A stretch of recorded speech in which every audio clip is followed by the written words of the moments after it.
مقامات تفتیشاتی امامعلی خالف همکاری پیشین عزتمان را در همکاری با سازمانی در تاجیکستان ممنوع گروه 24 متهم کردند.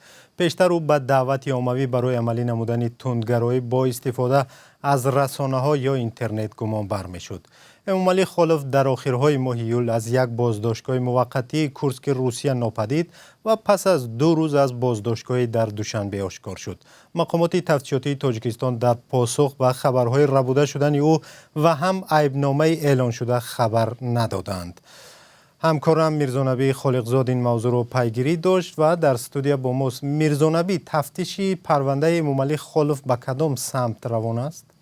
سلام مومین، سلام بینندگان گرامی. از بس که تفتیش پرونده امامعلی خالف خیلی پوشیده جریان میگیرد و 1 ماهی که تحقیق آن ادامه دارد، تنها نزدیکانش اندک خبر دارند و بس.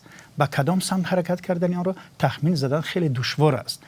و دلارام بای محمد و همسر امامعلی خالف از روسیه روز 2 سپتامبر به رادیو آزادی گفت مقامات او را با جرم دیگر، یعنی همکاری با گروه 24 ایبدار کردند، ولی وی این ایبنامه را بی اساس و تهمت میداند.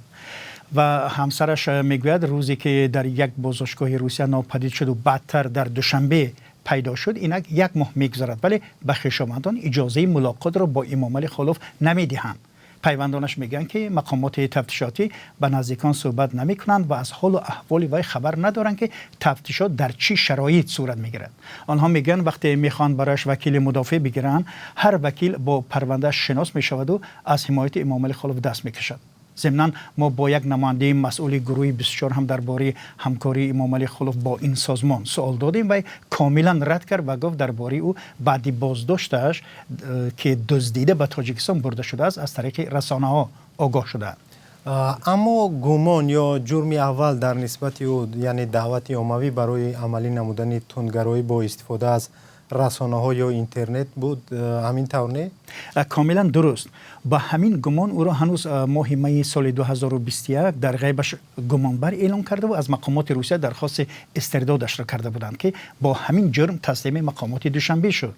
امامعلی خالف 30 ساله زاده ناحیه دنقره است. چند سال باز در روسیه کار زندگی داشت و در مرکز تاجیکان زیر رهبری عزت امان اختیاری و رضاکار بود و در عهد پاندمی کرونا ویروس به مهاجران درمانده مدد کرده است و طور نزدیکانش میگن حتی نوارهای ویدیویی کمک امامعلی خالف به مهاجران نیازمند در مسکو در دست تفتیشات بوده است. میرزانبی، از زمانی بازداشت و محکوم به زندان شدن عزت امان خیلی وقت میگذارد. آیا هنوز هم افرادی که با او در سازمان مرکز تاجیکان همکاری کردند تعقیب می شوند؟ همکاران سابق عزت امان و حامیان حقوق میگویند که هنوز هم مقامات انتظامی تاجیکستان تعقیب را ادامه میدهند و درخواست‌ها برای استرداد همکاران او به تاجیکستان وجود داشته است. مثلا بختاور جمعیف، سهراب جهان و حسین ایشانقولوف از حقوقشناسای این سازمان از افزایش فشار با خود و نزدیکانشان در داخل کشور شکایت کرده بودند و هنوز هم این فشارها ادامه دارد. آنها میگن نماینده مقامات خانه به خانه میگردند و با ادعای آنکه فرمان از بالاست و پرسش دعوت میکنند و میگن فرزندانتون رو بگویید از روسیه برگردد، از جوابگری آزاد میشد، ولی اینها به این حرفا باور ندارند.